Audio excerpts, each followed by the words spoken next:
Thank you.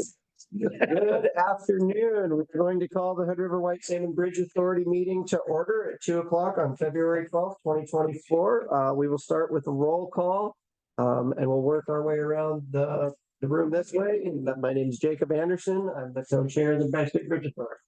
And I am Debbie Smith-Wegar. I am your interim finance director. Mike Shannon, project manager. Arthur Babbitt's commissioner. Nick Edwards, alternate.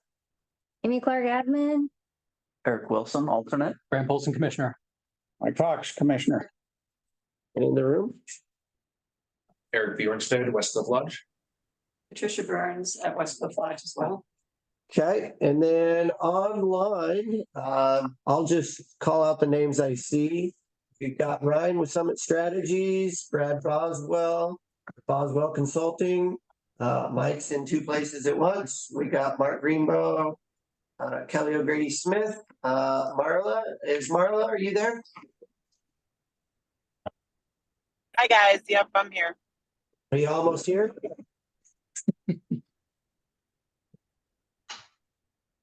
Waiting for her to walk up the stairs. As usual. We've got Tamara, and then Adam. We've got Scott Nettleton, Kate Trimble, Anna, Nathan, got Judy, Mudra, and Peter, and then I don't know who our Phelan is. I think That's Scott Phelan. Oh, Scott. Thank you. With that, we do have a quorum. Okay. We have the approval and correction. Actually, we'll start with the agenda. Is there any changes to the agenda anybody would like to add? I would just note that because Westcliff is here, we will move the presentation for Westcliff to right after public comments. That's good for everyone. Okay, I would entertain a motion to approve the agenda as amended. So move. Is there a second? Second. There is a motion and a second. Is there any discussion? Hearing none. All those in favor signify by saying aye. Aye. Aye. Aye. All right, next up, we have the minutes from January 22nd, 2024. Has everyone had a chance to review those? Does anyone see any changes? If not, I would entertain a motion. I move to accept the minutes as presented. Second. There's a motion and a second to approve the minutes. All those in favor signify by saying aye. Aye. All right, next we move into public comment. Comments will be limited to 3 minutes per person for a maximum of 30 minutes total. That is Ryan, and he seems like he's giving public comment to somebody else. Is there anybody who would like to provide public comment to the Bridge Authority? If you are online, raise your hand, turn your video on. *6 if you're on the phone. I am not seeing anyone. Going once, going twice, gone. Okay, next up, we are going to move into our presentation for the day, which is the lodging options, and Westcliff Lodge is has to be on our agenda. So please come to the table and tell us about Westcliff. And all right. So with the bridge going up, there's going to be an influx of people in Hood River and on the Washington side as well. We are looking at different options for housing. I know that especially affordable housing is going to be a little bit limited. We wanted to just kind of outline what we have to offer at Westcliff Lodge. I know that you guys won't be involved with giving out contracts for housing, but just as a resource for everybody. So we have 57 rooms total. We have 88 beds. One of the biggest advantages that we can provide is we would look into providing year-round housing or lodging for workers that are coming out working on the bridge project. I know that a lot of other spots might not be able to do that just because of summer hours, but it is something that we'd be willing to put through blocks of rooms. Out of those 57 rooms, we do have 11 of them with full kitchens. We have 5 acres of land. We also have a barbecue area. We have a children's play area. And then other than the rooms with full kitchens, all of our rooms would include a mini fridge, microwave coffee maker. So it makes it nice for people coming in and staying. And again, this is just to kind of lay out what we do have to offer, what we can offer for long term. I believe the project starting fall 2015. And then we would be willing to provide, what was that? You're optimistic by going backwards a decade. 2025. That's getting old. 2025. Doing that too. Yeah. But again, for the possibility of those 4 years, we would be able to provide housing up to 57 rooms and 88 beds. Okay. So is it appropriate to ask questions? Please. Yeah, I'm just curious. So it sounds like you're saying that you're willing to take rooms out of the summer circulation in order to do a long-term contract. Assuming you have a long-term contract, you're willing. We would. So typically during the summer, we do our own weddings. We do our own wedding blocks. We would be willing to take those out of circulation for this and offer an extremely competitive price. Okay. Yeah, beautiful place to stay. Yeah. I love the new outdoor facility you have. The landscaping looks wonderful. Yeah. If anyone hasn't seen the property, we're more than happy to do tours if you would like to come down. And again, I think the biggest thing that we do have to offer is going to be that year round for the summer months. I think that's going to be huge for the area, especially most other spots are going to be looking to continue with their weddings and the wedding venues. So. Wow. Any other questions? I saw Seth, were you just letting us know you're here? I apologize. My headset's been going on and off and it unmuted itself. So I apologize for that. No other questions. Thanks. I do have one for you. Typically, the way we're kind of thinking about setting this up is that you would be meeting with Progressive Design Build contractor yourself as an entity. We're not involved in it. So you cut a deal with Yes. that company. Or it could be they want you to, they'll bring you workers and you sign an agreement directly with the workers. But it's up between you and the Progressive Design Build contractor. Yes, and we are well aware of that. We are just presenting this in case you are presenting to contractors coming in, different options that they would have for lodging. So, yeah. Great. Good. Are you looking to sign some sort of long-term 4-year, 5-year deal, or would you be willing to entertain something smaller? We're willing to entertain a hybrid of different situations. So it would depend on who's coming in, how long their contract is for working, because there's going to be several different entities working within this. So we could do both long-term and short-term, or as earlier said, doing it individually by worker. And who's the best for them to contact? I can give you guys a couple of cards. It's going to be myself and Patricia Burns. I'm the assistant general manager. She's the general manager. Of course, I put my button on, but yeah, I will throw down a couple of cards. It has my email information on it. And then you're more than free to give those to any contractors that are bidding on the project. One last note on that, we are also flexible, whether it's 5 days a week, like Monday through Thursday, or 7 days a week. Whatever it is that the contractor needs, subcontractor. We do have contracts with other corporations that we do that type, and particularly in the summer. A lot of times the worker will want to leave on the weekend and have a rate set for Sunday through Friday or Thursday. So would you try and rent out the room for the weekend then if the employee is not there? If the employee was not there, and we would. But again, if we're trying to get a longer term if we can. But that being said, we would open it up just. I think it's very important for you to convey both of those options, because I see some workers would still like to go home on the weekend, but they don't want to load everything up out of the room. And we have those contracts too. Well, they'll take the 7-day rate that we give them so that they can leave all their personal belongings. Yeah. Okay.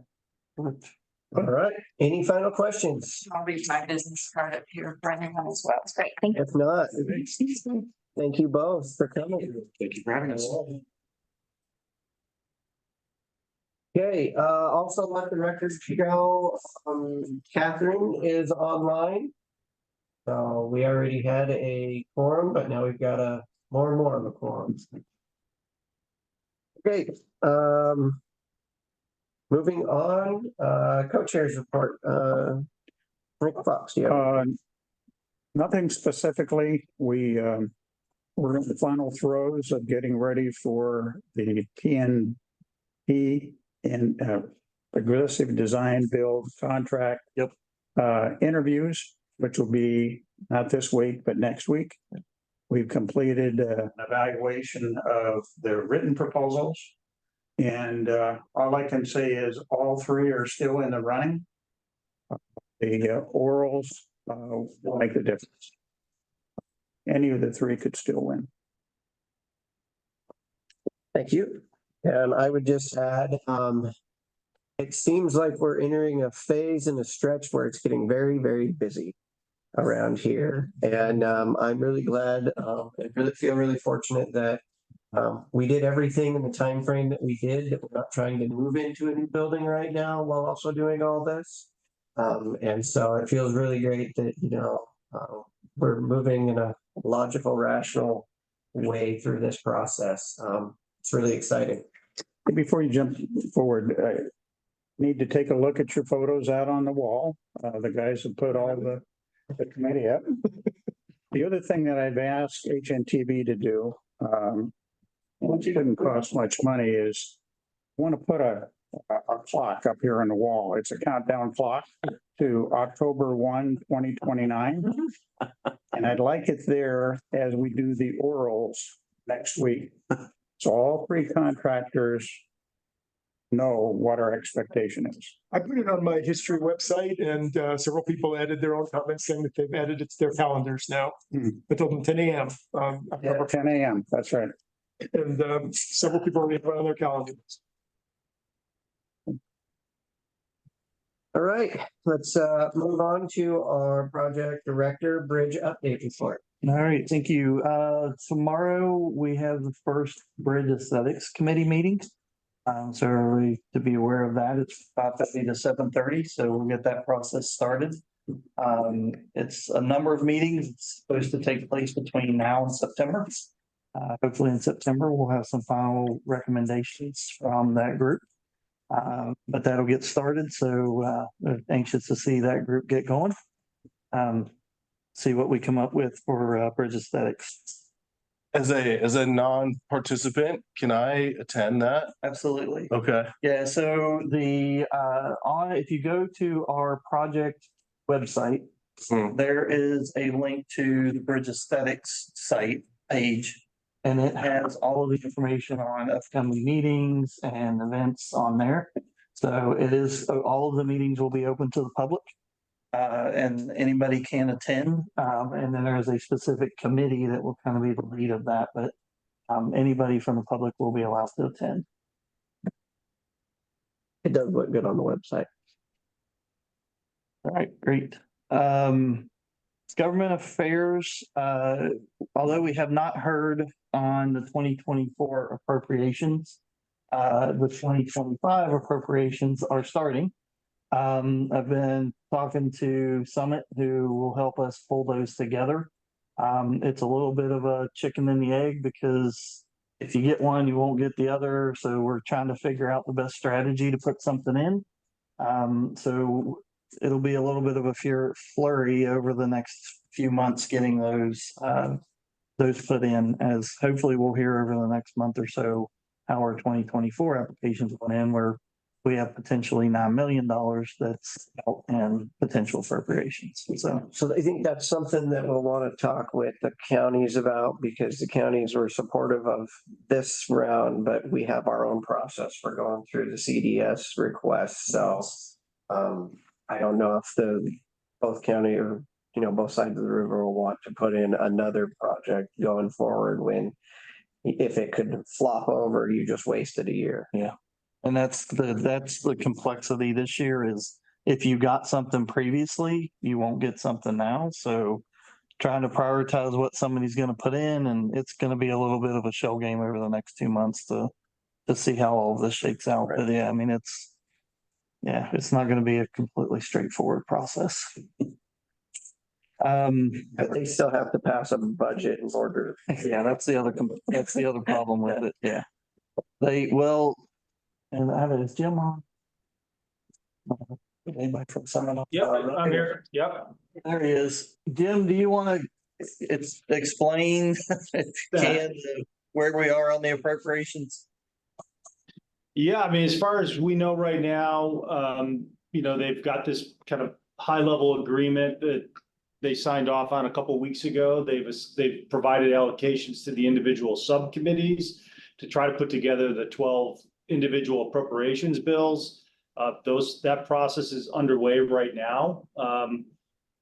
Haven't got any intel necessarily yet how they are going to, what the allocation for transportation is. It's much better than it was in the House past package. And how they're going to end up treating the CDSs in the final package. Traditionally, they've always included both what was in the House and what was in the Senate. And we've been having conversations with the individual offices to make sure that they understand these are three distinct projects and that they should remain individual as part of the final package. But we're still waiting to see how they're going to wrap that up and how they're going to treat the earmark pieces moving forward in the final package. Transportation, where these CDSs are expires on March 1st.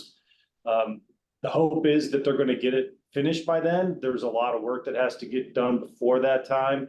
There's also procedurally a lot of things they would have to do if they have to decide whether they're going to consider the bills individually, which is what the House would like to do, which means this process will probably drag on longer, or they're going to try to bundle them up. But that's kind of a bigger picture question. But hopefully, come March 1, we're going to have a pretty good idea where this whole thing is going. And hopefully, if not before. So anyhow, we'll have to see how the next month or so, well, less than that, the next 3 weeks plays out. We have somebody on board from Oregon talking about, our 20 million and then the balance. So Katie, I don't think Katie's on. She had a conflict today. If there's something specific, I can follow up with her. Yeah, the specific thing I'm concerned about in your write-up, it shows that in 2025 is where they have the big transportation bill, and our $20 million is going to get funded out of, the bond for the sale for that year. I'm concerned, what about the other 105 million that we were targeting for 2025 as well? Shouldn't we be going nuts right now with the state building the case that when they get into this in 25, it's not 20 million, it's 125 million. Two separate things. The 20 million was already part of the 23 to Get it? 25. No, I Even understand. though they're selling the bonds in 25, it's not part of the 25 legislative discussion. That's a done deal. Okay, So, but when they sell the bonds, we don't want 20 million, we want 125. So no, pushing to get the other 100. they won't increase the bond sale. So when they set that bond sale for 2025, that was based on what they put in last year. So we're not going to get to 105 until 26? And there's a couple of things that go with it. It depends on what kind of money they give us, which we don't know. And yes, if they make it a bond sale, it will depend on the timing of when they do that bond sale. And it may depend on how big of a package they do to when they might do that bond sale. So I would guess, and maybe others know better, if they did a really big bond sale that had a lot of promises on lottery bonds, they may do it earlier than they would this year because of the timing of what they were doing. But it seems to me we ought to be pushing hard in Oregon this year. That now that we've got the 200 million from the feds and we've got 75 from Washington with a strong indication that the other 50 will be coming, we got to put a lot of pressure on Oregon. And I'm concerned if we're not really actively putting a plan together to go after it this year, it will be 26 or 27. And we need, as you know, better than just about anybody, we need the money early. Yeah. So we started thinking about that. We were thinking August, September would be the time we would start ramping up discussions for next legislative session. That'll include some of the videos that Story Gorge is doing. And then we need to start formulating our messages of this project still needs that remaining money from both states, both Washington and Oregon. So the thought was starting in August, September timeframe, we'll start that push. Okay, so I would like to see discussion on the plan. Okay. Either late this month, latest in March. Okay. So we all understand what is the game plan when we hit it the latter part of the year. Don't wait until the latter part of the year to start thinking about it and laying a plan out. Let's make sure we're coordinated up front. Well, I think the first question is does the board feel that it's worthy to go down and have a meeting during this sprint of a legislative session to talk with the legislators about that, knowing that they just came out with a white paper, on hopefully a, transportation package in 2025. And so they're working that direction. Is it worth our time to go down there and try to get time with them when we don't have a specific ask for this legislative session? Because there's going to be no transportation package in a short session. Right. If we could get them to be thinking about us as they put the 25 program together, that, hey, remember, we got 20 million now, but we really need the 125 as they're sizing the program. Seems to me now is the time we ought to be down there talking to them. Does that happen in the long session or? It's a long session item. Yeah. Right now, they're working on some very specific things and you're not going to get a single second of I agree. mind share from them. Once that thing is over, then I think we need to be in there talking to people 2 or 3 times the rest of this year. Remember, we need this. But that's where we have an expert who we're working with who's supposed to help us through that process. And we also have our own relationships, and you have to be careful that you don't, the way that you just did it is not a recommended way to approach the legislators. No, I don't disagree with that at all.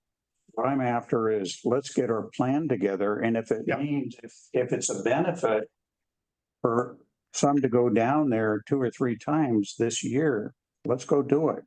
Well, first of all, they'll be here, right? Or they'll be in their district. They're not in Salem when they're not in session, and they won't be in session. And that's the whole point of it, that we can work in a different way when they're not in session, because we can grab people, we can have coffee with them, we can go and visit them in their district and talk about this. We can invite them here to visit us. So it's a different process entirely. I'm fine. Yeah. I just want to see a plan so we're not. Yeah, no, plan is great. Bouncing the ball. I want our name to be on every white paper they put out. Exactly. Yeah. And we started, I remember Katie sent around a letter earlier this year that everybody signed to. Yeah. That process. And that's fine. I just think we got to get really aggressive. Yeah. In a nice way. Yep. And we've been having that discussion. Also, the other thing that we really have to convey, and I'm going to throw this out there, I know Carrie's on the line as well, that can speak to this a bit more. We need the money sooner than later also, because that 200 million in federal funding doesn't do us much good if we don't have the local match to go with it. So when we do a request for reimbursement, we can do the 80% of the of the infra, but we need the other 20% local match when we're doing that. So we're going to need the state funding early on in this next biennium, which means that we really, like you said, we have to be out there in their faces, like you said, while they're here at home, we have to be out there, and we have to hit the committees. We have to make sure that we're hitting up the committee people so that they're ready to hit the ground running in January. I think it's much more than just the local reps. I think we got to go find McLean. We got to go find other members of the transportation. Yeah, committee and yeah. Get in their face. Will we know who all the members of the Joint Transportation Committee will be before that?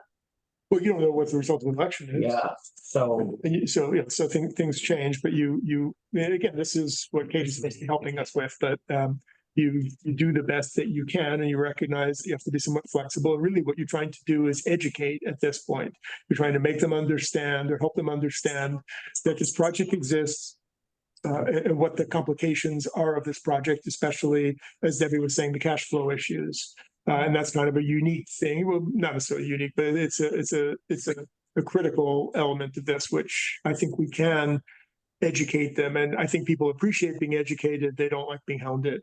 So we have to figure out how to do this carefully. And that's kind of what the planning is all about. But I'm not the sort of person who thinks that just getting, showing up in someone's office every morning is going to be helpful. You don't like that? Yes. All right, let's get back on track. We're still going through the project director update. Yep. So just following up on that, on the cash flow, we have worked through a preliminary cash flow. We will be meeting with each committee in the next month at probably your next meeting or within your next two meetings to sit down with each committee and walk you through the cash flows.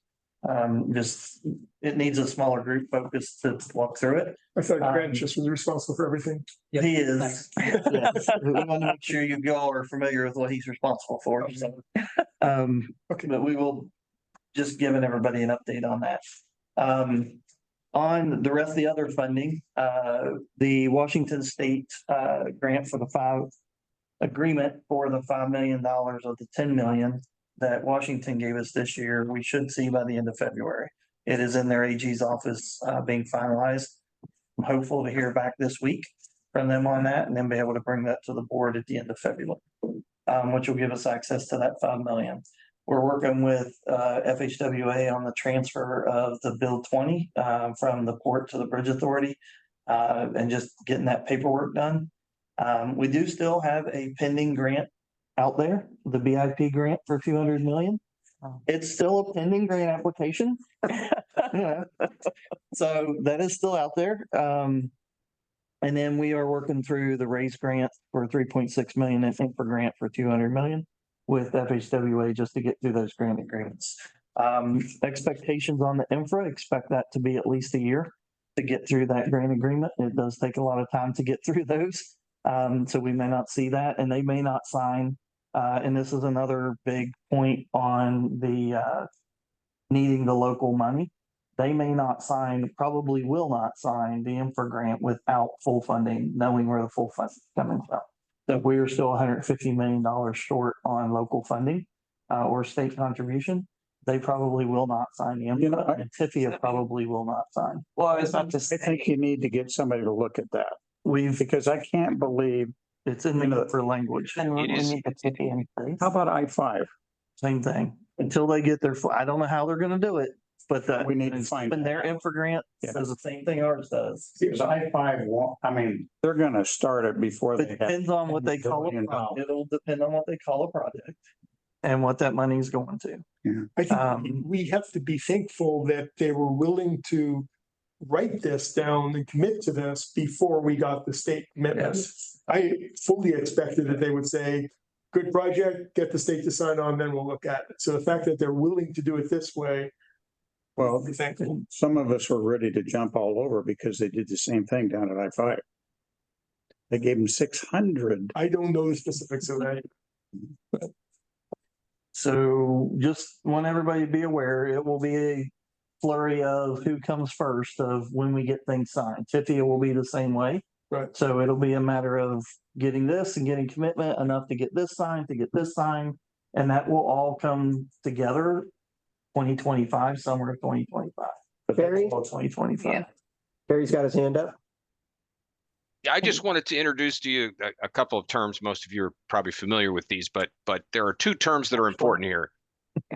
The first one is commitment, and the second one is obligation.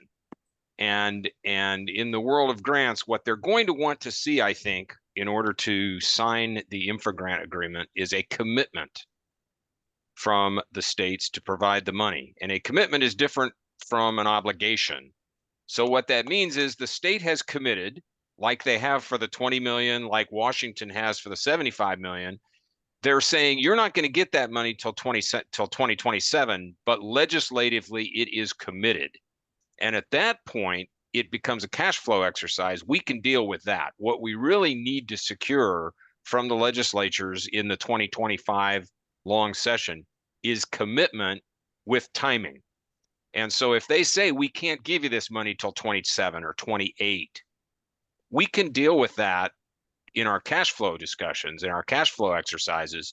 What we need is the commitment that the money will in fact be there later. And that's what the feds are going to want to see. They're not going to necessarily going to want to see money in the bank. They're going to want to see the commitment that the states have made for future money. So it's not quite as daunting as it seems, but it's still a lot of money to get committed. Can I follow on that? The term commitment, I have a little bit of a concern, and just interested to hear what folks have to say. How committed is this federal commitment, given the possibility of a change in administration?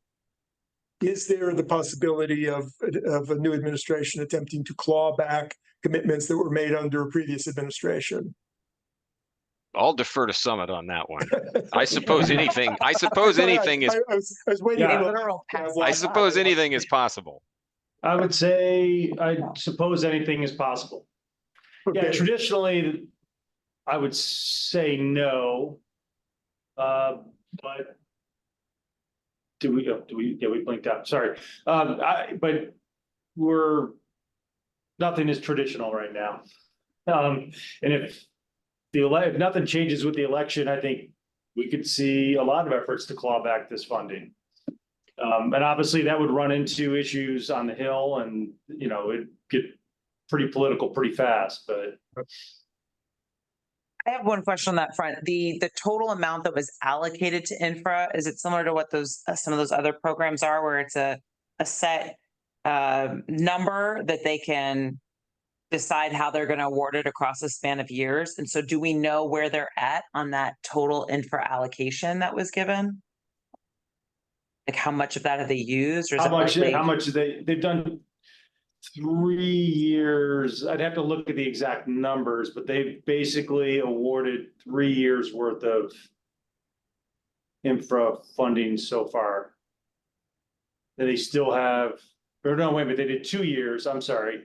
And they still have 3 more years to award funding.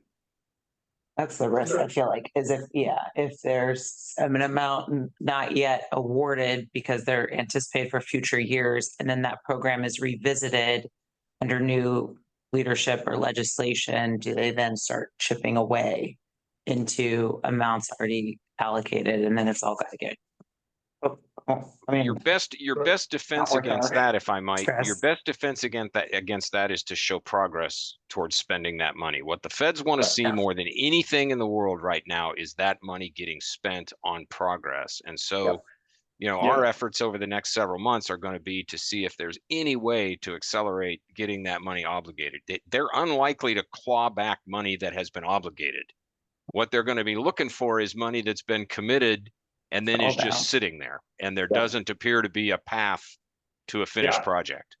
Absolutely. So Kerry, what I was thinking along that lines, once we award the progressive design build, we immediately commit all of engineering. Boom.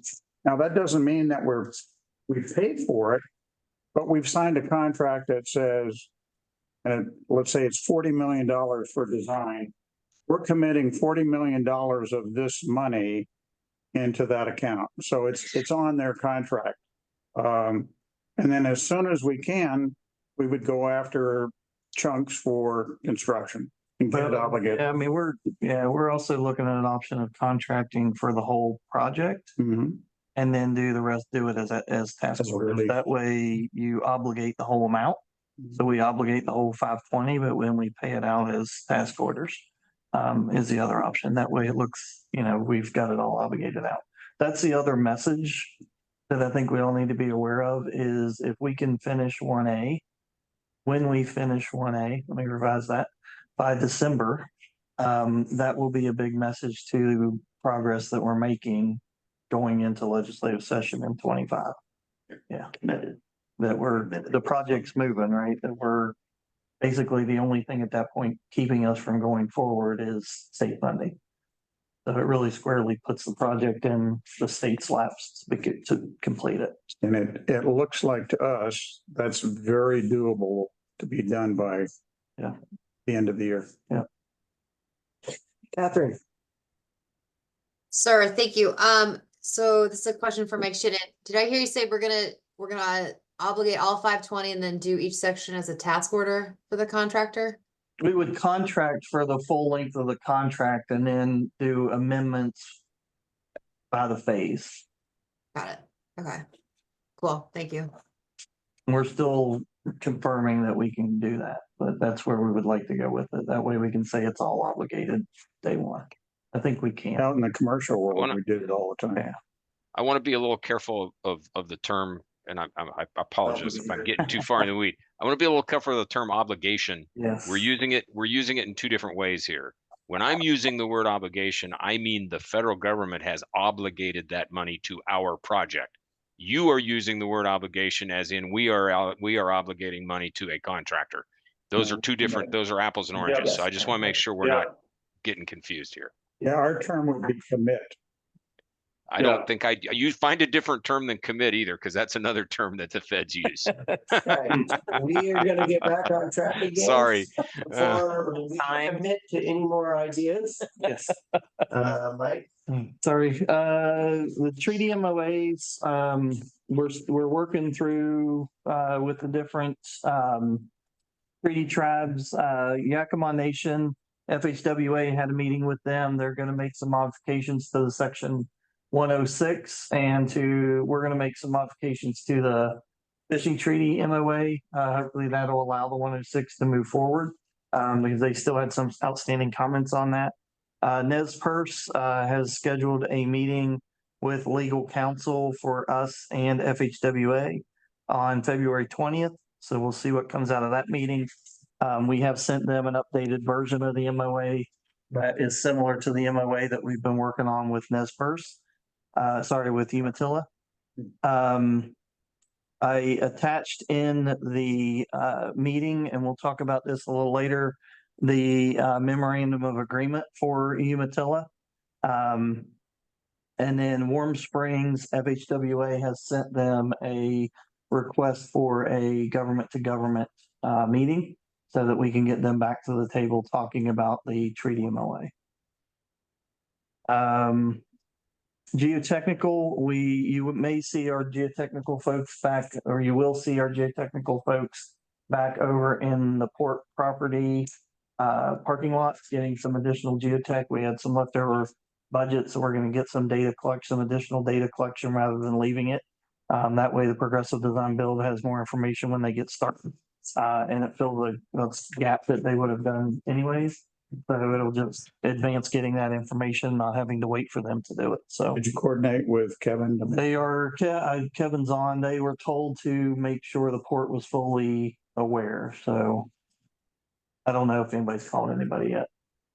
But well, I guess we're aware now. So they were, yeah, it's not in my office, and contact Ryan about it, make sure it was all coordinated. When are they trying to do it? It'll be this month or next month. Okay. I thought they were working in the lobby. I thought there was a hole right there. Probably is.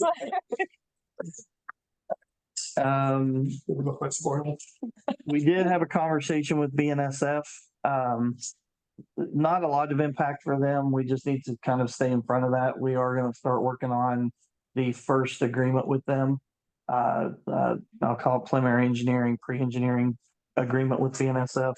Our impact to them is pretty small. We're just fanning them. We did ask the question about leaving the old bridge, if that was an option. That will need to have additional discussion with them, because typically if you add a crossing, they want to get rid of another crossing, even if it is an aerial crossing. So we'll have to have that conversation and see where that goes. But that was his first response was typically, he didn't say no, but he said typically when we add something, we like to see something else go away. So it probably will depend on how good the existing crossing is. So an idea for the aesthetics committee or engineering could be take out that old one. But on the new one, on the side that we have the pedestrian, we put a stairway down to the ground for it. Yeah, I think there's still, it's good to, it's not surprising to hear that here locally. We just had similar discussions with Mayor Cute was here. She'd be the expert, but I think too, though, about how there are some arguments around keeping that current bridge as some of the mitigation proposed for addressing the loss of the original bridge and that structure.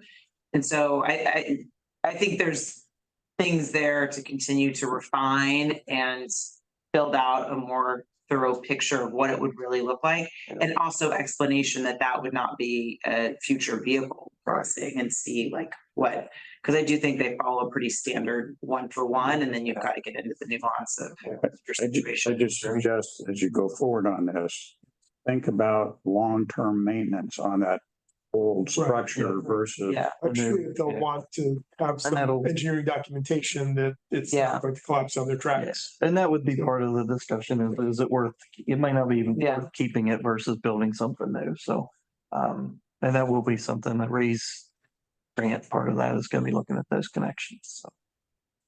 So, yep. And then you guys can throw stuff after I say this. The biological opinion is with the legal review, which is really the final step. We'll get the terms and conditions. We'll review that with HRWSBA. If we're okay with the terms and conditions of the buyouts, then that will go to signature. So that, I'm not going to give you a time frame on when that's going to happen. So. Keep moving. But they did say that it's not.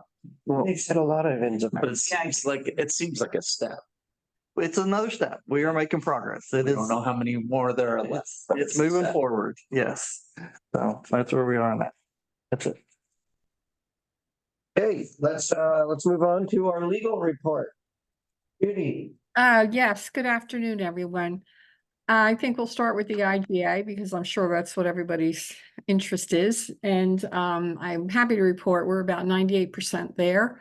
We've had very productive interactions with Bill Oley, and we're in agreement on the language. The attorneys are in agreement on the language that we believe incorporates the terms that were negotiated by the parties. And at this juncture, what's really left open is the two exhibits. Exhibit A, which is a form of loan agreement, which I believe I'll be conferring with Mark, and we'll come up with a form for the loan by the port. And the other exhibit is coming from the port. Bill Oley has assured me that they will be working on providing Exhibit B, which is a listing of all of the administrative fees for the administrative services that they're going to be providing to the authority until the authority no longer needs those administrative services. So once we've exchanged those exhibits, which hopefully will get done in the next week or two, I think we'll have a final form that we can certainly recommend to the port. I'm sorry, to the Bridge Authority.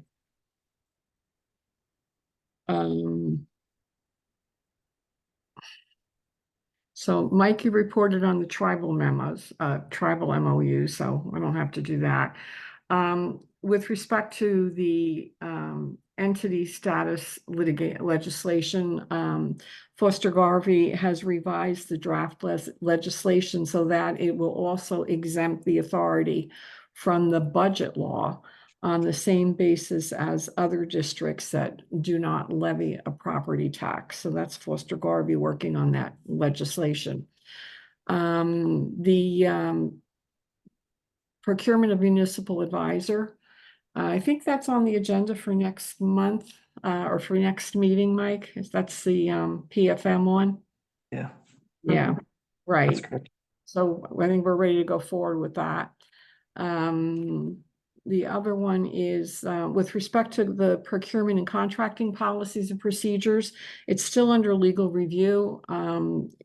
It's a little more complicated, I think, than is initially presented. So it's taking a little time to get through that, but hopefully in the next week or so, we'll have the rest of our comments.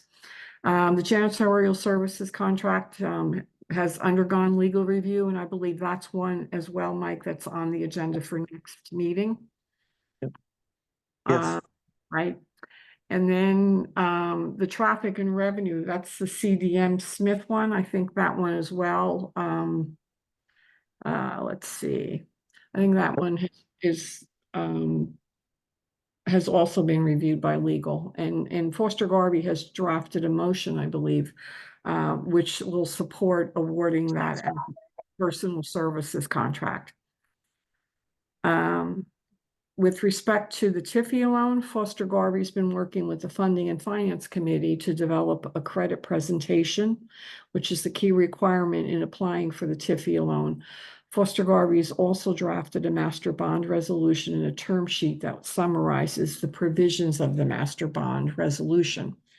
Those are the updated reports that I have, and I'd be happy to take any questions if anyone has any.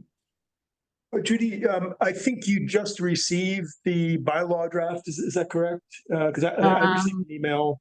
If I did, it may, are you saying today? Because I haven't, unless it came today. I just got an email a couple of hours ago saying this is a copy of what has been sent to the attorneys. It's obviously very possible, since I have been on Zoom calls all day and I haven't looked at my emails yet. So yeah, it's possible. Great. No, appreciate that. And make sure you leave your snow shovel near your front door, because you're going to need it tomorrow. Gosh, please don't even say that. I know, dreading it. It was so nice. Oh my gosh. Okay, I will look for the bylaws. Yeah. Thanks. All right, any other questions for legal? Not seeing any. Thank you very much, Judy. All right. Lobbyist reports. Why don't we start with Brad Boswell? Sure, guys. Thanks. We are about 60% done with the Washington State 60-day session here, and with the legislative session in Washington State. We expect the transportation budgets to start emerging either the end of this week or early next week. So we'll have, sort of some kind of look at what the current status is. We're not getting negative signals relative to the 75 million, which is good.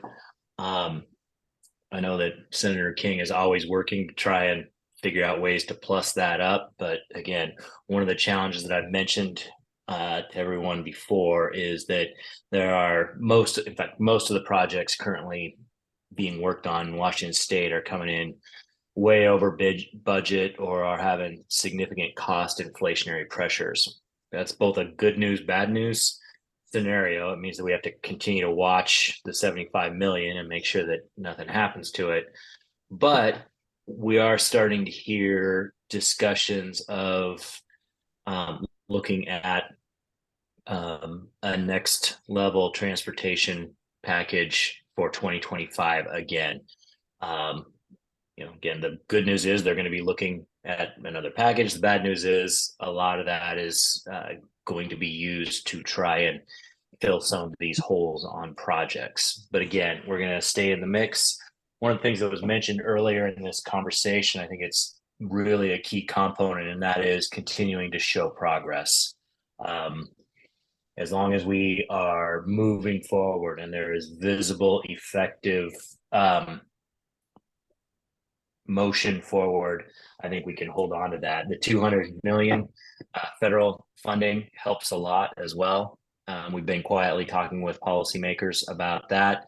that all will lend itself to ongoing pressure to continue to get the additional funding if or when another transportation package does happen.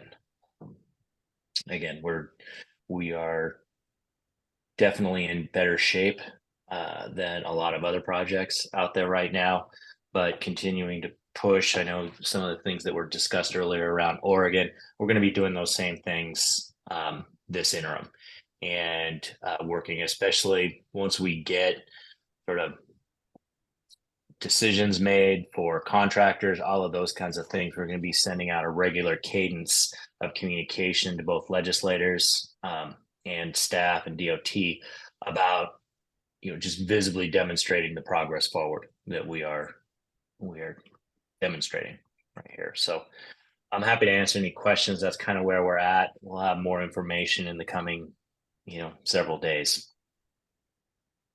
Any questions for Brad? Curious, does the port have a bucket of pieces that have fallen off the bridge? We can come up with, we have one every week. So Right, so I wonder if we can just kind of send some along. a visual, We just want a little reminder. a visual. The bridge. Yes, we can I send don't it. think legislators like mirrors. Yeah. I wasn't suggesting mirrors, I was suggesting bolts. So you're thinking bolts falling off the bridge? Rivets, bolts, nuts, things like that, yeah. The connection point on one of the cables. I'm serious, I'm and totally serious. slides in. Yeah. I've got that in the back of my rig.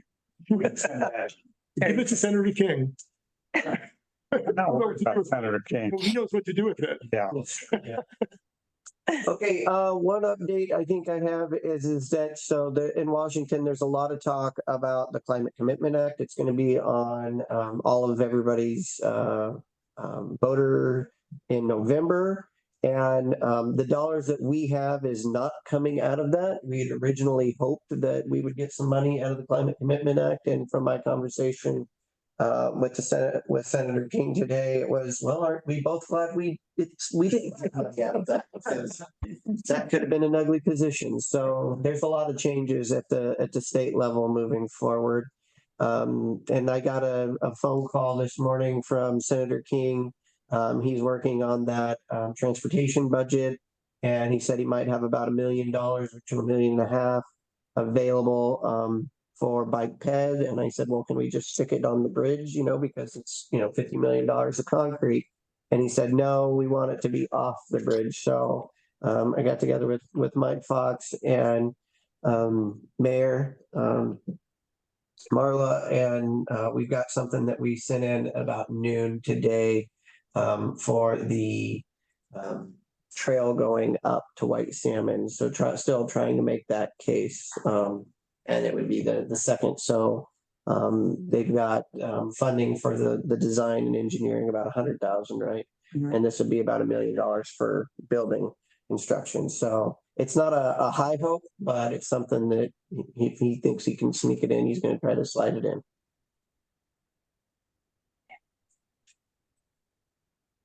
Okay, any other questions?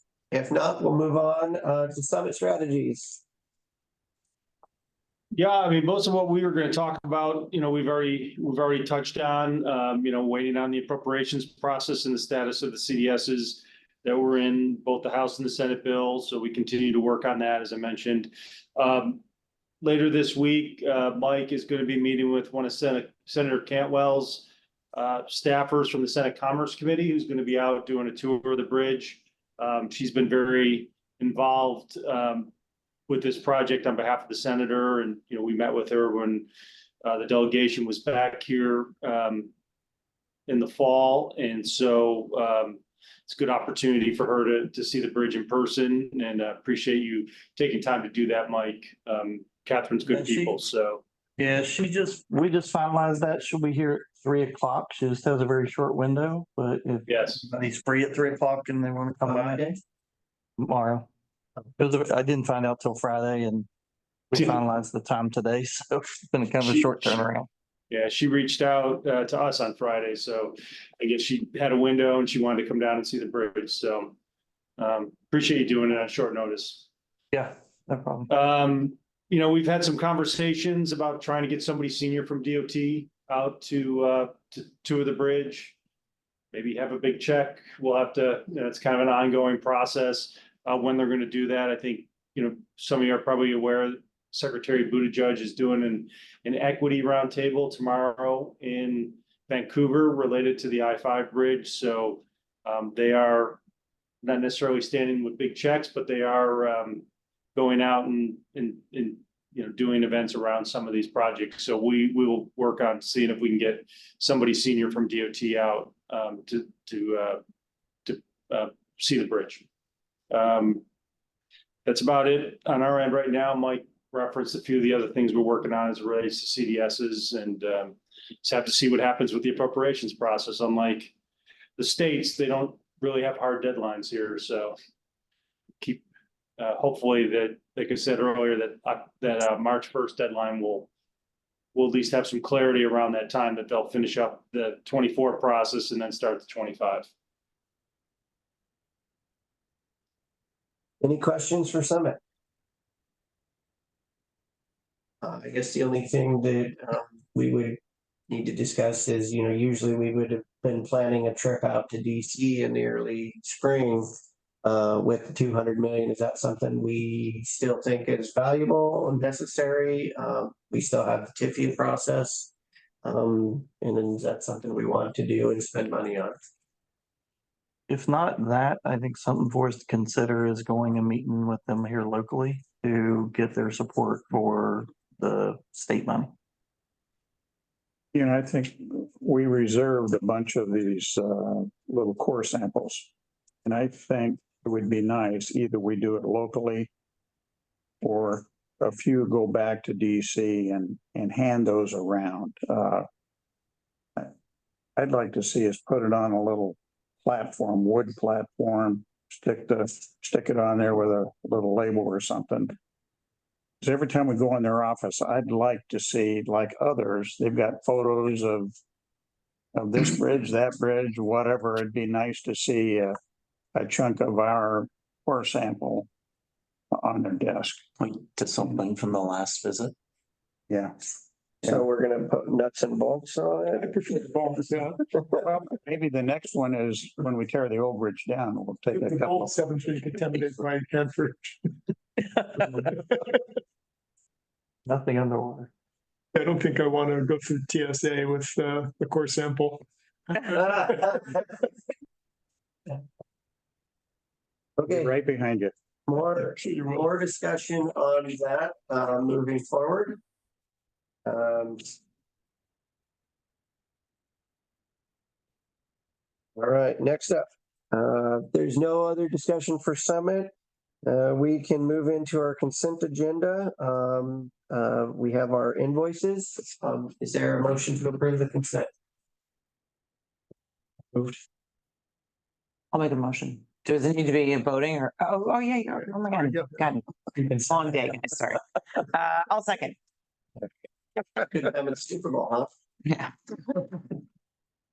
All right, there has been a motion and a second to approve the consent agenda. Is there any discussion? Hearing none. All those in favor signify by saying aye. Aye. Aye. Motion carries. All right. Our engineering and construction report. Commissioner Funk. Yeah, unless Eric or Catherine would like to say anything. Okay, we actually canceled the last two committee meetings because all three of us have been deeply involved in evaluating the proposals on the progressive design build contractor. And I want to mention in front of everybody here, both Catherine and Eric have done an outstanding job.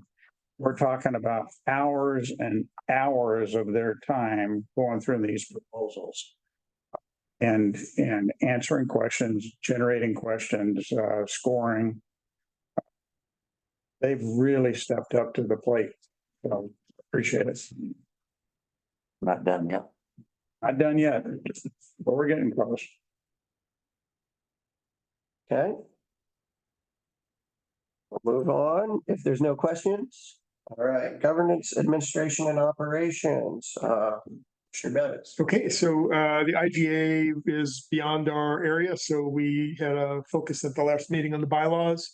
Had a good read through of the bylaws. We spent what, hour and a half going through. I identified what I considered to be the actual policy decisions or policy things in the bylaws that would be of interest to folks, and we highlighted those. And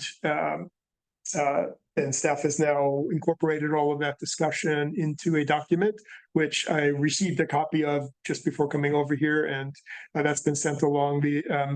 Our council requested to review that before we brought it to the board for adoption, just to make sure that we didn't do anything that's a problem out of form or whatever else, whatever other issues the attorneys might want to review. And I think we should be seeing that relatively soon. I don't think this is supposed to be a long and involved review. So hopefully by the next meeting or the meeting after, we will have bylaws ready for adoption, and they will have little highlights on things that we actually want to discuss that are of substance, where actual decision is made and we have a recommendation, but can explain what the alternatives are. That's it. Any questions? Not seeing any. All right. Actually, let me just ask one question. The aesthetics committee, I'm also on that. And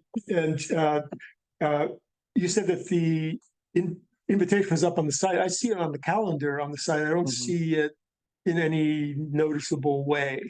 Did I miss something? Which site is it on? It should be, it's on. The one I was looking at, the HRWSBA. Bottom, it has the Zoom link and everything. It's in the calendar. I saw it in the calendar. That's in it. And so my question there is it also, I thought it was in-person meeting. It is. So is it here? Yes. It didn't say that in the calendar. It just has the Zoom link in the calendar. They sent a notification out to the members. So I don't recall what all it had in you. I was under the impression that it was only online. The meeting. Yeah, the initial. That's what I'm wondering about, right? So I was planning to come here, and then I looked at the calendar and said, wait a minute, maybe I'm making a mistake. Yeah. So it would be good to clarify that. I'll check on that. Thought we're going to do hybrid, but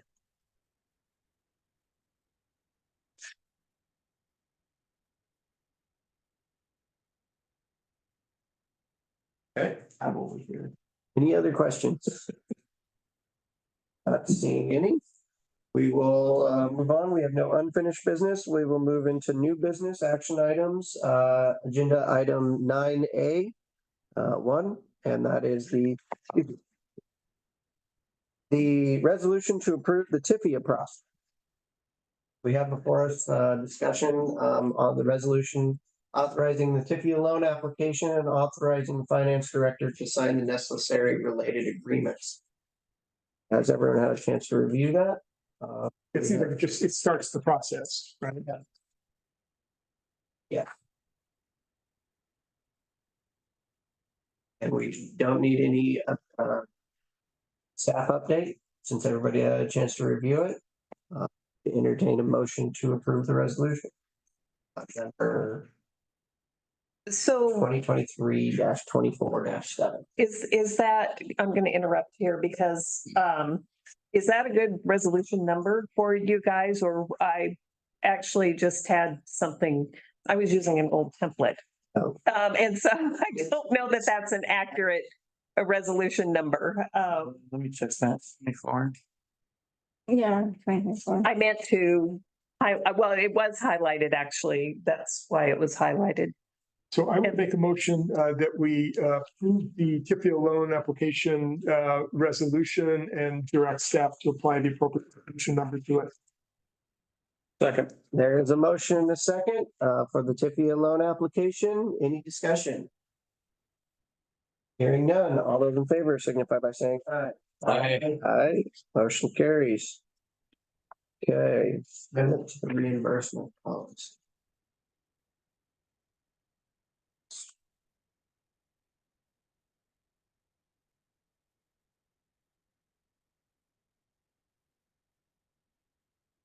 Okay, we have before us agenda action item number 9A2, and that's the review and approve the amendment to the reimbursement policy. Do we have any discussion on this? I just want to make sure that on the bottom, I think it's the first page, it's highlighted. Travel to and from regular Bridge Authority board meetings, staff shall be within the funds provided. So that means that board members could submit travel for this. Correct. What Do reimbursement? we want to do that? What would be the reasoning there? Pay my tolls? It's up to each board member. Basically gives the ability if someone if they live an hour away and they happen to be on the board, it gives the board the option to reimburse them if they seek that. And we do that at the county for all members on volunteer boards, like the planning commission, board of adjustment, they all get reimbursed for their travel to go. There's no set travel minimum, like when travel exceeds 50 miles net or 25 miles. It's actuals, it's set on actuals from your home or business to the county and back. Or to the Goldendale. I guess it's sitting wrong with me to reimburse ourselves if you're traveling from the other side of the bridge for the bridge toll that we just raised. I wouldn't be To surprised. help generate funding for the bridge projects. It has that piece of equity and inclusion for in case if the, coming to the meetings is, there's an opportunity cost that everybody is losing, all of us volunteering, and some people might not have, we talked about it just the same with paying for childcare. Yeah. And so in this, we were just following at least Clickatack counties. I don't know if Hood River County has a policy where you reimburse for people going to the meeting. It's never come up. I've only ever put an expense report for going to an out of town meeting. So it never even occurred to me. I mean, I live 150 yards from some people, so that might be why. It's like the wall. Yeah, I think that's where it was in my head too. Like I understand it on county business because our county geographically is so stretched broad. But, a handful of miles also feels like part of and the fact that meetings are accessible online. There is a option to not incur personal costs to attend. I don't know. Am I the only one that there's something about the bridge toll part that just is hitting me a little awkwardly Well, I track from July through the end of the year. I track my time so I'd be driving from my house, 7 miles out of town, down to the river, across the river, meetings, and then driving back. And it adds up when you start going to 3-4 meetings a month. See, I think what would rub me the wrong way was if we were exempted from paying bridge tolls. Yes, right? I agree with that. So, for sure. so I think the fact that the bridge tolls are being paid leaves me comfortable. It's a question of who pays it. Yeah. And I don't think it's inappropriate to reimburse. I will not be filing for it. The paperwork would be more trouble. Yeah, and it's good to hear, again, people that actually are having to take on travel similar to going from White Salmon to Goldendale on a regular thing. I fully support that component of making sure that's not a barrier for someone to participate.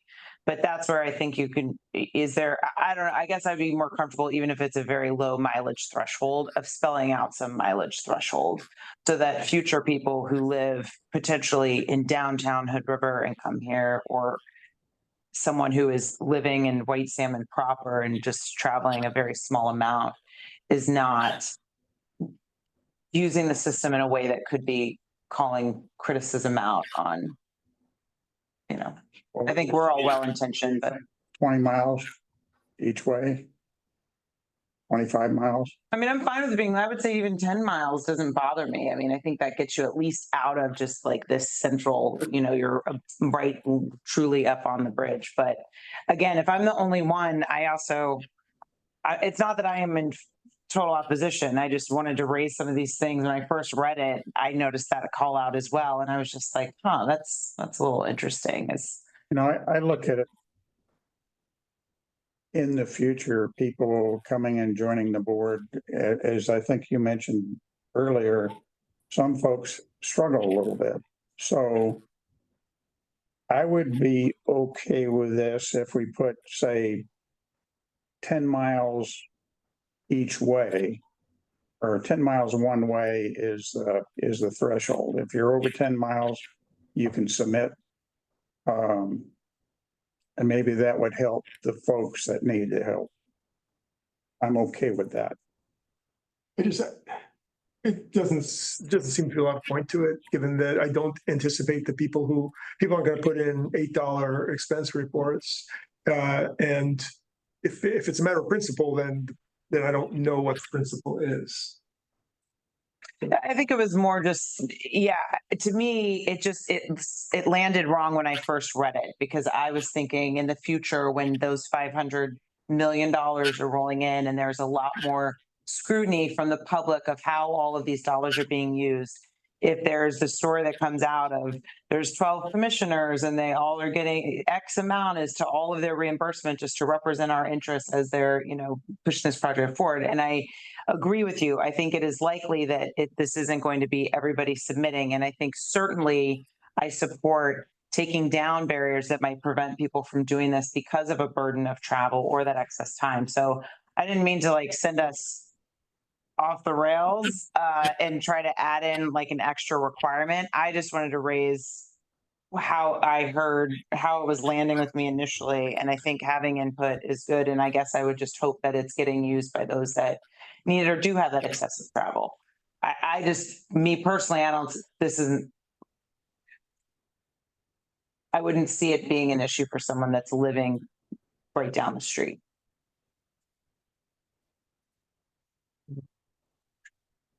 So I would bring forward a motion to keep it the way that it is. Okay. I was not trying to, but I guess I just, I think it's still good. This is the exercise to deliberate. Yep. And, it's helpful to have the context of where this came forward and why it's being proposed. There is a motion on the table to approve it as it's written. Is there a second?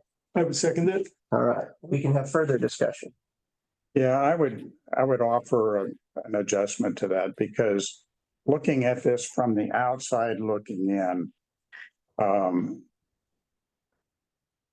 it just seems to be it's just bait for somebody to say some nasty things. Whereas if we put a 10-mile limit, folks that are right here locally don't get it. Frankly, even if you're in Hood River, you probably don't get it. It's within 10 miles, I would think. And then it's up to the rest, whoever decides they need it, want it, it's up to them. When I first read this, I'm going, it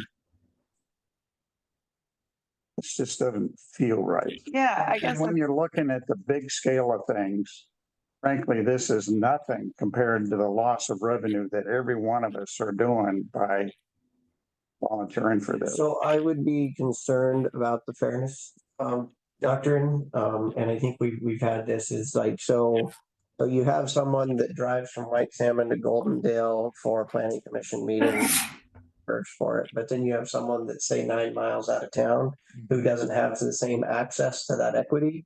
That's something that I don't know how that would pass the legal side. So I get a lot different entities.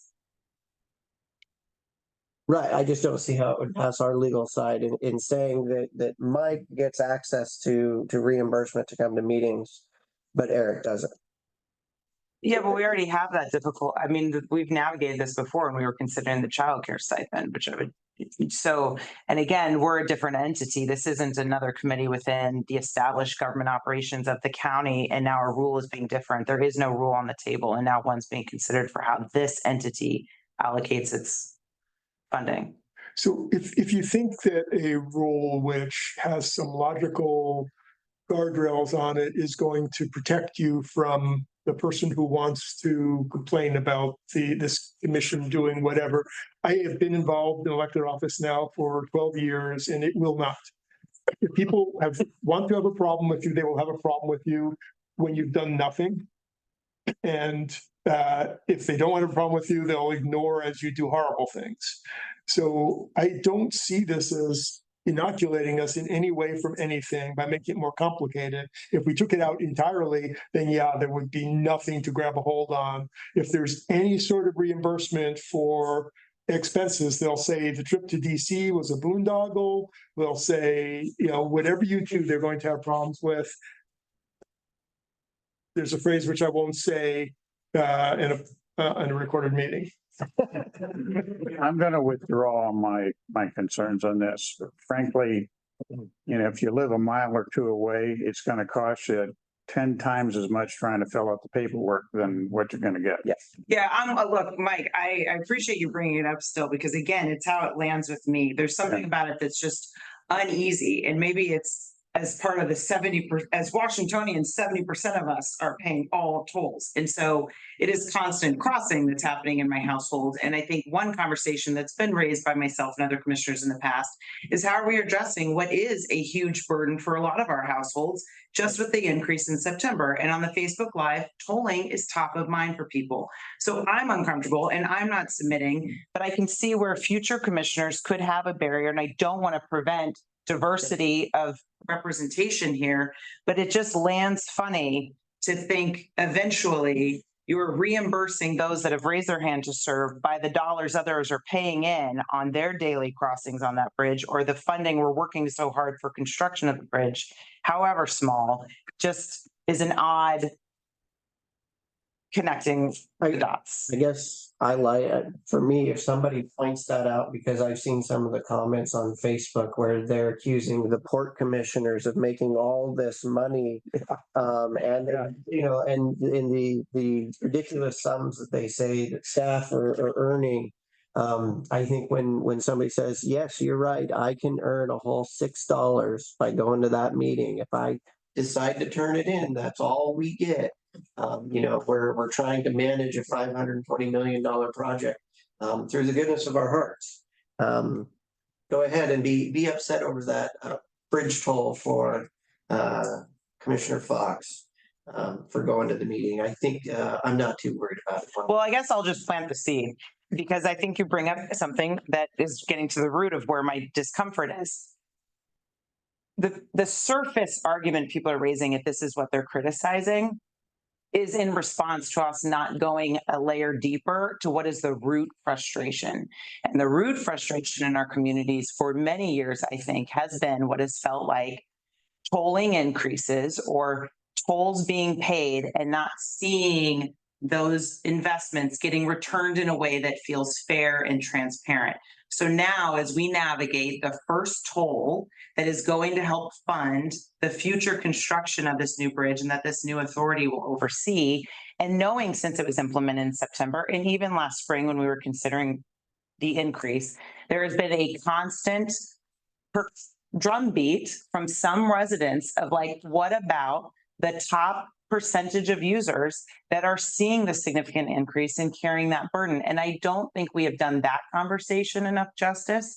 I think there should still be some deliberation or contemplation as we now have data coming in of what does that really look like and address that. But I think until you get down to like the real root of the issues, you continue to get distractions of like picking at the easiest thing. And an easy thing is, oh, those bridge commissioners are reimbursing themselves with our dollars and I'm paying it. So it's like, clearly there's salt in a wound there in our communities.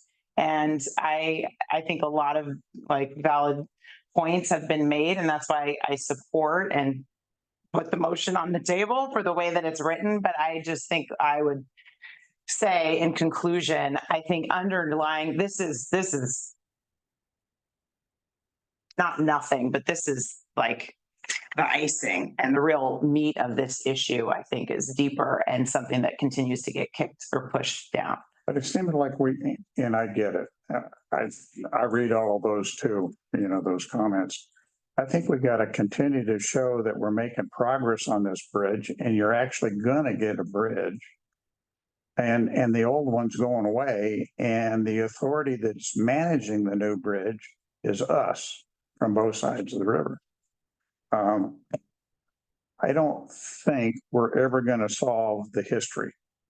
And we can spend a lot of time looking backwards, but that is really not proactive, I don't think, and we can spend years talking about that.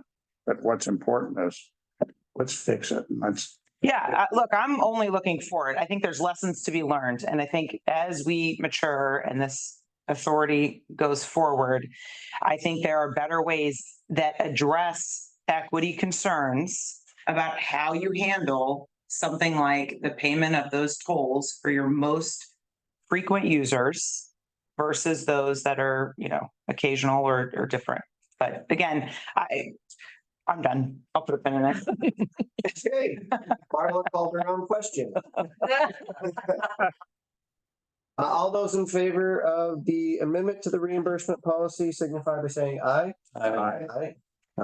Opposed? Hearing none, motion carries. Okay, we have before us the Confederated Tribes of the Umatillas, the Treaty Memorandum of Agreement.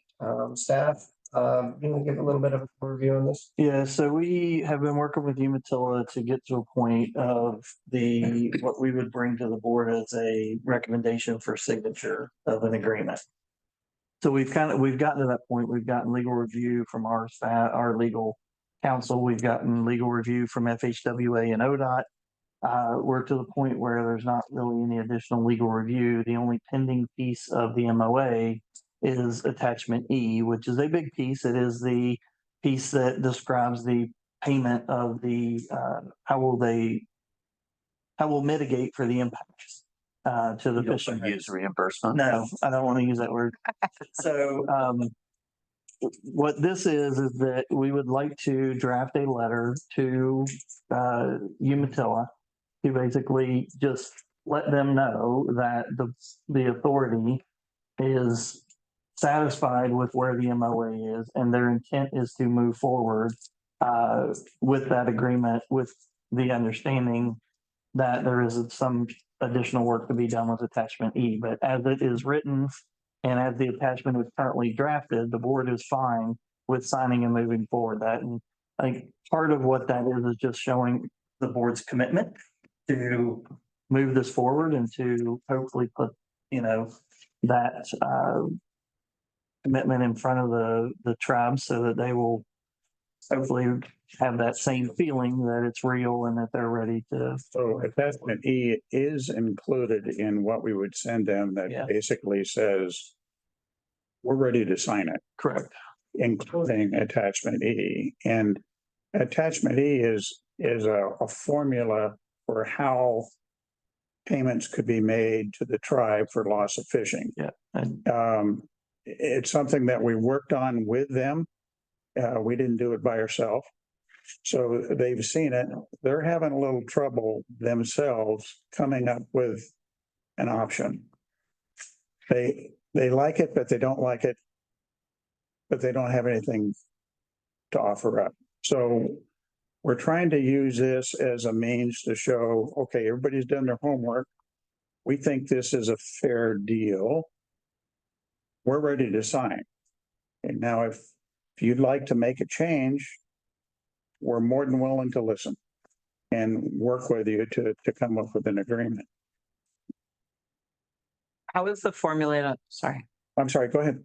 How was the formula conceived? Was it like reference from Fox's idea after cups of coffee? So no precedent on like. So basically, in a nutshell, what it is that you take the entire pool, which is 61, and it's 61 miles to, or about 60 miles. I don't know what the mileage is. You take the length of that and you divide it into the length of the fishing exclusion zone, which is about 500 yards. 500 yards divided by 60 miles gives you a percentage, and the percentage is used. They know how much commercial fishing they got out of the entire 61 miles. We said loss of fishing in our 500 yards is that percentage. So we will reimburse you for that number. And then there's also cultural and subsistence. And we just said, okay, subsistence equal to the same amount, cultural equal to the same amount. And then we threw in half an amount for administrative costs. So 3.5 times the average value per yard.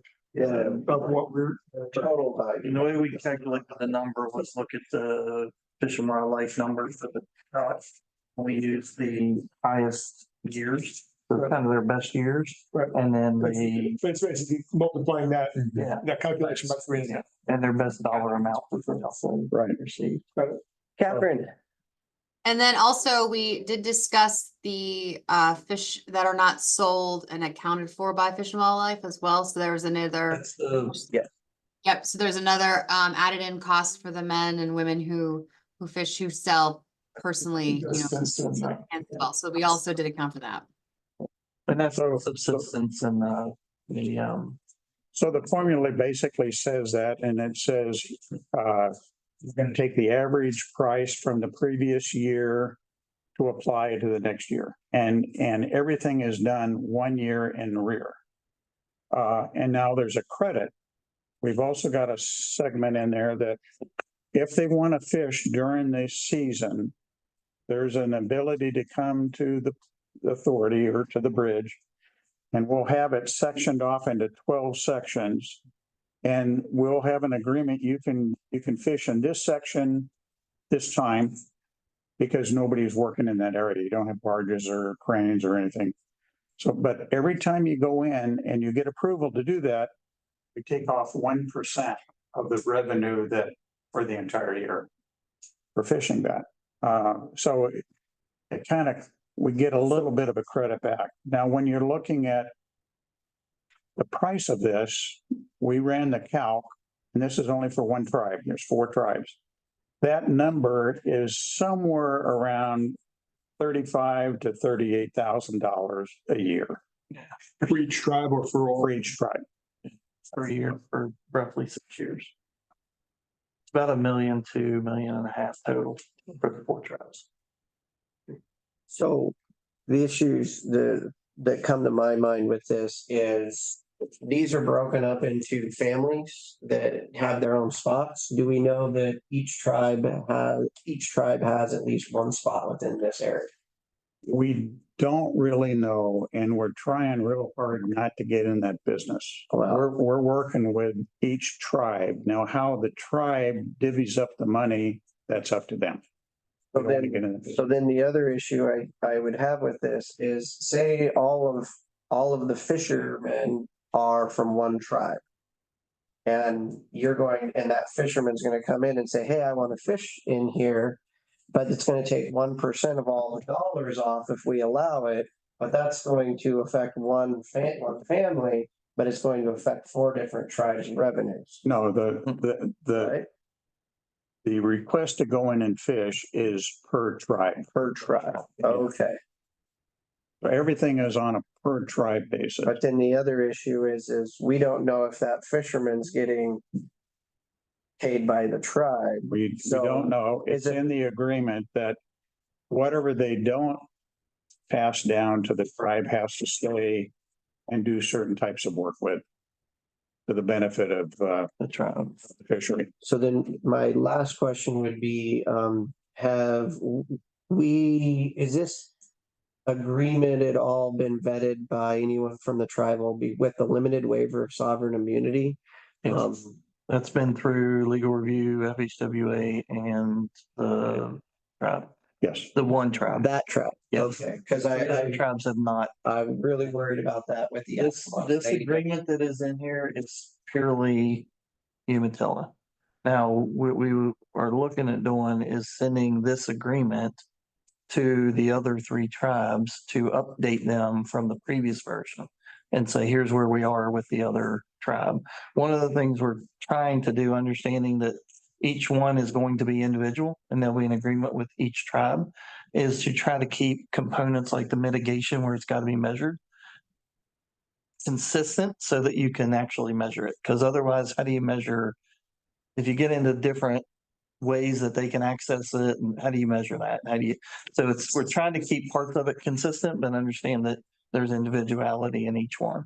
And there's no guarantee. I think we can't. I'll just say this, and somebody's gonna say this is wrong, but I don't know that we could ever guarantee that it'll add up to 100%. So this was one means of trying to be able to justify to an outside auditor, what was the basis for the reimbursement? And there is a logic to it. You can always argue with assumptions of the logic, but at least there's something written down. Get the logic and you can follow the math through the logic. Right, exactly. Does the logic follow perhaps? But So we've it's a different discussion. presented this to Umatilla. They are working it through, taking it through their different groups. We have not heard back or seen anything back from them on how to modify this. They are still about that. So will they go sign this just because we said we were willing to? No. But I think it just shows a good faith effort from the board that we're committed to getting to a resolution and that we recognize that there is some mitigation that they should get. So what is the reasoning behind reducing revenue by 1% if someone would like to go fishing in the area where the bridge is not, the authority is not operating? It's only within that construction zone. So within our what we're calling safety zone, if they fish within that zone, then they're not losing the ability. So we're compensating them for not being able to go do something, right? So if we allow them to do it, then the thought was the authority should get some credit for them not being impacted. I think he's asking where your 1% come from. Yeah. Why not just say we will let you fish as long as you get our okay? It was a way we wanted to put a number to it. But won't the numbers show and they're reduced or an increase in what they're bringing in? No, because every year it's different. And for every tribe, it's different. And they don't have great records on it. So to this point, there hasn't been any example or input through federal highways, a similar project that had to engage in similar types of negotiations to try to study. There's two other projects that I'm aware of. Puyallup did it up in Washington and sorry, I forget which one up in Washington around Seattle. There's two samples, but they were only similar in that they were agreements for impacts to travel rights. They weren't necessarily exactly this. So there's no precedence of here's what they agreed to somewhere else. And I think that's part of the issue is nobody wants to set a precedent, but they're not sure how to get there without setting it. And you've got 4 tribes that want to make sure they get a fair treatment. And how do you know if you get a fair treatment if you're the first to go and the last to go? Yeah, there's a lot of things being measured here. The other thoughts were, we'll pay you if you get your damaged, which is just a administrative nightmare over the life of the project. So we said, okay, let's make it as simple as we can. Our prime goal here is to make sure that the work environment is safety safe. We don't want to hurt anybody around that heavy construction equipment. So the best way to do it is keep them out of it. So we said 300 yards downstream, 200 yards upstream. That's a no-go, no fishing zone. Now, with that said, if you want to go in a particular day, we can see if you can do that. So we haven't closed it off totally. Yeah, I like the idea that Debbie doesn't have to inspect the torn nets. Oh, that makes me very happy. Thank you. We probably spend more time and money trying to administrate it. And This seems, there's a rational basis to this, which I believe there needs to be. And the numbers don't sound insane. So I think it's a really good idea. Somebody has to set precedent somewhere. Yep. So the only worry I have is if all of that area is controlled by one family and one family's nets, and their value is more than the 30,000 that we're paying their tribe because we're actually paying 120,000. But if there's only one family that's out there, they could be harmed by this. But this would be administered through their tribe, through CritFic, and we don't want to be involved in that. I believe, this is just my opinion from what I've seen out there, the amount of tribes fishing in that 500 yards is next to nothing. I wouldn't be surprised if it's zero. It's just, this is a legal right they have by virtue of a contract. And they're giving it up to us. And the difference with the Puyallup is the Puyallup agreement didn't have, we weren't creating they weren't creating an exclusion zone up there, were they? They were not creating. No, it was just It for was just impacts. Yeah, the bridge that they were building happened to be on tribal property and impacted not only the water, but also some of their on land activity as well. So I personally think what'll happen is that they'll reach agreement on this exclusion zone and the calculation, and they'll try and get it up above the $38,000. But I would expect almost nobody wanting to fish in there to get 1% taken out. They're not fishing there now. There's a lot. They're really not. Yeah. I would like to just interrupt and say that I want to bring acknowledgement to the fact that it's not also the price of the fish, it's the ceremonial aspect and attached to the land. So can't necessarily put a price tag on that. And I think that's something that's been missing from this conversation.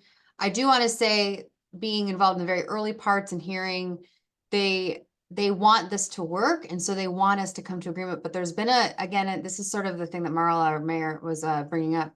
There's been a loss of trust. And so we're trying to build trust with these stakeholders. We're obviously not going to correct anything that's happened in the past, but I think the way that Mike and both Mikes are speaking, we want to put our best foot forward, and we're trying to do the honorable thing and be squeaky clean, right, Eric, the whole time. But at the same time, I do want to say you can't put a price on fish because it's not the fish that we're negotiating, and it doesn't matter if they're not fishing. You just want to make sure that, a family, but you might be using that for a different way. So just wanted to make sure. Thank you, Catherine. And I think part of the travel struggle is that it's not just simple. They don't want to just put $1 on it. It's different. Yeah. And I guess that some of the thinking in this discussion too was, so to this point, this calculation as presented to us has not landed or been seen or reviewed by anyone. No, we have. You tell us. Yes. Okay. Because I just think there has to be a sensitivity, like even in the proposed motion, it sounds like the intent here is to open the door. Like, hey, we're all struggling to figure out here how we quantify. And there's a shared acknowledgement that there is a cost that we need to figure out to mitigate not just the physical impact, but much deeper layers. And so just knowing or making sure that however it's expressed, and even in the motion, I would say we tweak it so that it's not implying that that we're creating an open door of just here's this, accept this, that this really is a true olive branch of there will certainly be further discussion, and we can see where there's blind spots in this calculation potentially, but can we start here? I think it's a really important tone that has to be reinforced. So just we've provided this version to Umatilla 3 months ago, maybe 4 months ago now. So they've had this version, as you all were seeing it, pretty much, at least the calculations part of it. They have been considering that since then of what and how they want to phrase that. That's what we've been working with them on. Okay. I think we've got the trust of them, and I think we're honestly there that we're not trying to pull something sneaky here. We're just trying to get to a calculation that we can back up and be able to justify coming from one of our grants. The other thing to keep in mind, this is holding up our rod. And we can't start construction without a rod. Yeah. So one other thing is when this first came up, it was for all of us to sign it and then send it to them. And so I asked for this to be pulled back a little bit so that we're ready to go. We didn't sign it, and here's your signature line. We're ready to go. If you have any changes, let us know, I guess. Because like Commissioner Fox was saying, we're sitting there and spinning our wheels, and we need to get something moving. And that's what this is all about, is getting it moving. So you suggested that you didn't like you were sensitive to the wording of. Yeah. To understand what the issue was. I guess to me, like I read recognizing the authority's willingness to sign the attached MOA and the authority's commitment. And I know that after that, it says to continue to negotiate, but just to sign the attached to me, like could be inferred as like, or also just take it the way it is. Maybe I'm reading it wrong. I don't think that's the way it was meant. And the intent was that your willingness to sign and your more than that, your commitment to recognize their treaty rights. And that would be kind of what's in the letter is to say, hey, we recognize you have these rights. We're not saying you don't. We're not saying we're against any of that. We're just committing to you. We respect that. And we want to work with you to figure out a resolution to this. And the thought was if the whole, we've went multiple times and said that, but the thought was if the board as a whole says it, it just gives them one more reassurance that it's not just us and the board that want to do something. That we've all different. seen it. Yeah, the board's aware of it, support it. I think Marla has a point though, the sensitivity in which it is handled and presented.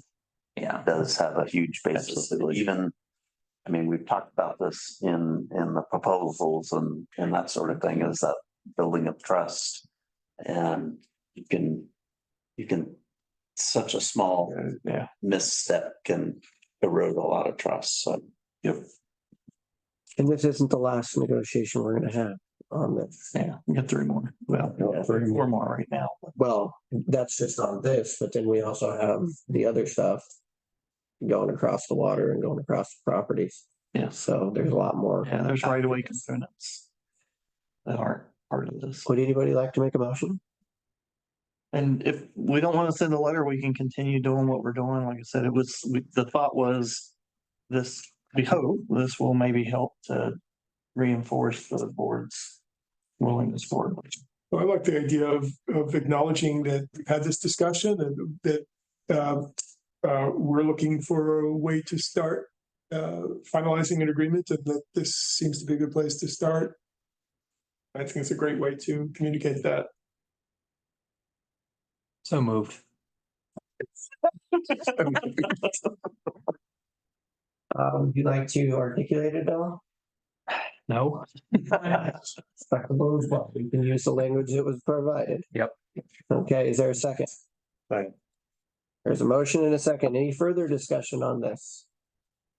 I would just like to say thank you to Mike for continuing to try to push this through the process and thinking creatively and out of the box in ways to get it through the finish line. Let's hope that the responses start flowing in. With that, all those in favor signify by saying aye. Aye. Aye. Or she says, I. A-I-I-I. That's the No. that's the number. Okay. Well, so I'm voting aye. Okay, motion carries. Okay, informational items. The RP schedules attached were on schedule. We did set up a special, or will be setting up a special meeting for the board. It should be a quick meeting for confirmation of the highest ranked proposer, setting an NTE limit for staff to go into negotiations with. So just want to make sure everybody saw that and is aware of that February 23rd meeting. I think we've heard back from enough to know that we're going to have a quorum. That's good. And then we'll move that forward. The IGA, we talked about the board appointments in the Hood River Tech County. Have an update on that. Yes, the Tech County, we approved our appointments, I believe last Tuesday. We had a weather delay, which means that it will now be done at the meeting next Tuesday. All right. We talked about the funding agreement, the risk register. We will start including this for information. It is actually also available at any time on the SharePoint. So all of you should have access to the risk register dashboard where you can go in and see the tracking of the risks on the project. We'll continue to monitor and work those, but that's available to everybody to see. If you feel like there's a risk that's not on there or not captured, just let us know. I think we're at, what's the number of 59? Yeah. So what I've asked is We'll highlight those. you're gonna highlight the top 10. Yep. And keep it in front of us here. Yep. So we'll The start. other 49 will be on your desk. Yeah, they'll still be on the list. Yes. We talked about the procurement documents, and then Debbie, was there anything you wanted on the credit rating overview? Yeah, We didn't bump it up. originally I said I would do that during the resolution and you guys just like passed the resolution, but well, we've talked about actually all the pieces, I think, throughout this meeting, but I wanted to kind of pull it all together just so maybe you can wrap your head around it a little bit better. So I had the resolution because we have talked about TIFIA a lot, but we've never actually done a formal, let's move forward with it. So I wanted to do that because it's going to be a fairly expensive process in the overall scheme of things. I mean, to me, it seems expensive. It's going to be about probably around as much as $1 million for the whole thing. Because we have to pay TIFIA's bond counsel. We have to pay, TIFIA's municipal advisors, the whole bit, and we have to pay our own. So it's a fairly expensive process, and it's a very long process. It would probably take 12 to 18 months. That's not unusual for it to take that long. So it's going to be a long and expensive process. So I wanted to make sure that we had an official, we're moving forward with this before we start investing more time and money into it. The first thing that we're going to need to do is get what's called an indicative credit rating, which will be a little interesting because this is a brand new entity with no history. Whenever I've gone out for a credit rating with an entity, it was an existing one that had history and we could show financial statements and the whole bit.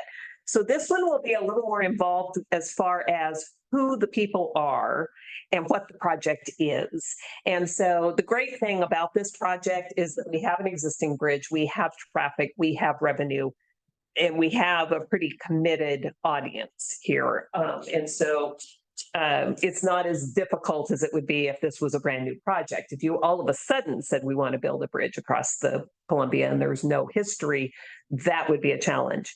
In order to get this indicative credit rating, they Kroll, which you've heard of S&P, Standard & Poor's, you've heard of Fitch, probably you've heard of Moody's.